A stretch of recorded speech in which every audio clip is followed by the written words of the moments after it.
Bonjour à toutes et à tous et bienvenue sur ma chaîne. Alors aujourd'hui c'est parti pour une deuxième présentation de livres. La présentation d'un livre chinois, le Coloring Book of Flowers and Sweet Girls de l'illustrateur Dada Cat.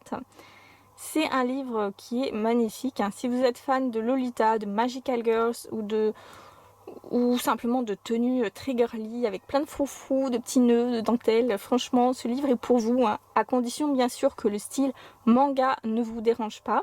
Donc ce livre je l'ai acheté il y a 2 ou 3 mois il me semble sur Etsy.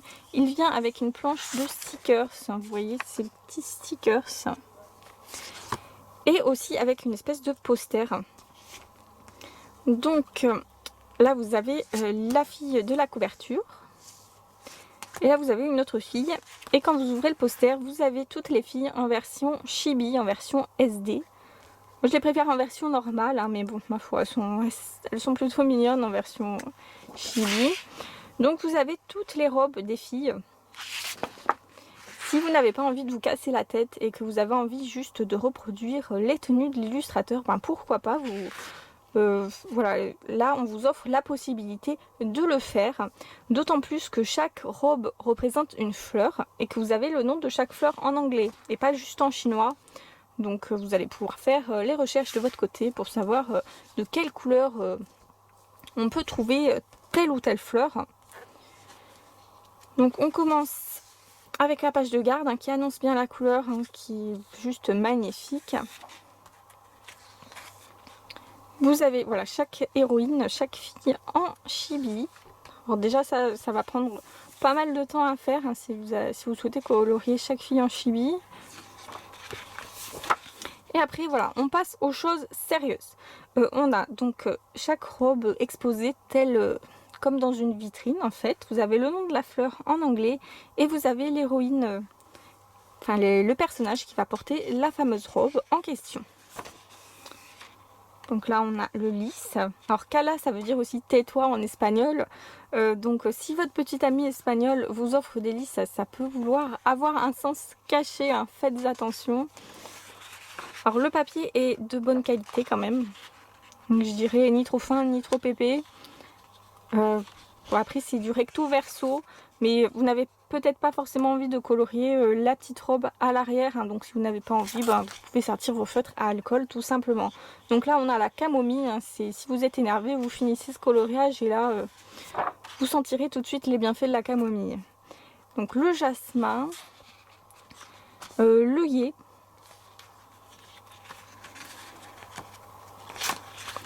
alors il y a des filles qui font plus jeunes que d'autres.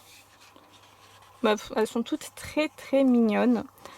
On a le trèfle, le souci. Je vous épargne la blague sur les soucis, ne vous inquiétez pas. Ensuite, le cornflower, c'est le bleuet. Ah bah d'ailleurs, c'est celle-ci. Alors, il colorie tellement bien, en fait, il les met tellement bien en couleur que ça va être difficile de faire aussi bien, je trouve. Mais bon, on va quand même bien s'amuser avec ce livre. Daffodil, donc la jonquille. Ça, c'est un des seuls mots de fleurs, un des seuls noms de fleurs que j'arrive bien à retenir en anglais. Ensuite, le dandelion. Evening Primrose.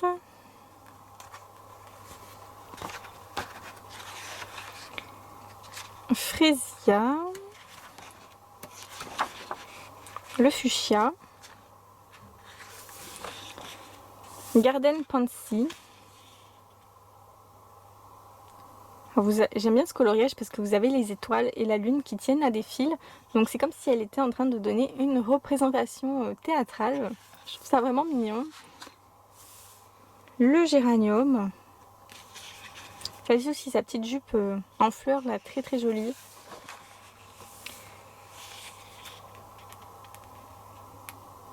Hyacinthe, la jacinthe. L'hydrangea. Vous voyez, ce sont des fleurs qu'on retrouve beaucoup dans les livres de coloriage en général. L'iris. Donc c'est bien pour se remémorer les noms, parce que des fois quand on voit une fleur dans un livre et puis on ne sait plus à quoi ça correspond. Alors le muguet, quoique dans les mariatroles, à la fin des livres, vous avez les noms des fleurs en latin, ce qui est très très utile. La lavande, alors j'adore l'odeur de lavande, je suis vraiment fan de la lavande hein, depuis que je suis petite.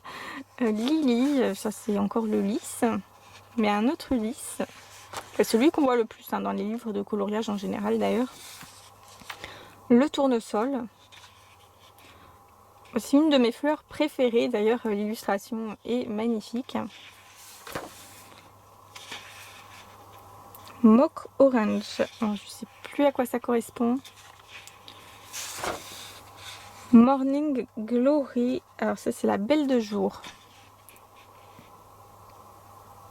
Alors, vous voyez, j'ai cru que c'était qu'elle mettait un chapeau de sorcière en fait, alors que non, non, c'est juste la belle de jour qu'elle a sur la tête en fait. Alors le péonie, c'est la pivoine.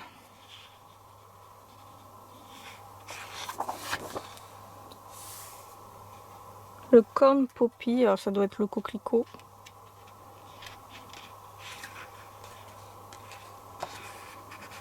C'est pour ça qu'elle est en train de dormir d'ailleurs. Donc c'est peut-être le pavot en fait. La fleur de cerisier hein, qui est tout de suite associée au Japon. Le groseillier. Le Red Spider Lily.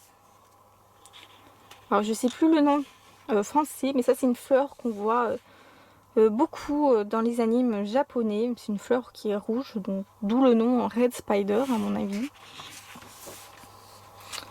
La rose. L'étoile de Bethléem.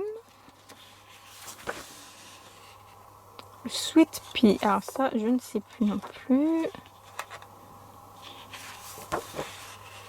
La tulipe. Alors jamais, j'aurais pas du tout vu ce genre de robe pour la tulipe, mais c'est pas mal. Le water lily, enfin le nénuphar. L'anémone. Alors c'est un livre que je compte pas commencer tout de suite parce que il est tellement beau que j'ai pas envie de le foirer. J'ai besoin encore de 2 ou 3 ans d'apprentissage du coloriage, hein, même si mon niveau stagne, je trouve. Donc voici pour ce livre. Je vous remercie d'avoir regardé la présentation. J'espère qu'il vous a plu. On se retrouve très très vite. Gros bisous.